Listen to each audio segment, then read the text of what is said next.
మీరు చాలా సంవత్సరాల నుంచి ప్రార్థిస్తున్న ప్రార్థన కోరిక నెరవేరకుండా ఒకవేళ మీ జీవితాల్లో జరుగుంటే మీరు ధన్యులు. ఎందుకో తెలుసా? ఎవరి జీవితంలో దేవుడు కార్యంలోనే ఆలస్యం అవుతుంటే మౌనంగా ఉంటాడు తెలుసా?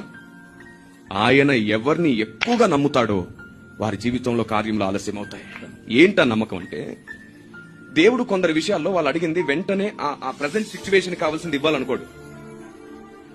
దేవుడు వాళ్ళని ఎంత నమ్ముతాడంటే, వీళ్ళైతేనే దీన్ని ఓర్చుకుని సహించి కూడా నన్ను ప్రేమించడమే కాదు, సాతాన్ని ఓడించడమే కాకుండా అందరినీ బలపరచగల శక్తి వీళ్ళకే ఉంది అని దేవుడు కొందరిని నమ్ముతాడు. వారు పలికే ప్రతి మాటకు ఆయన చెవి ఒగ్గుతాడు, వెంటనే వింటాడు.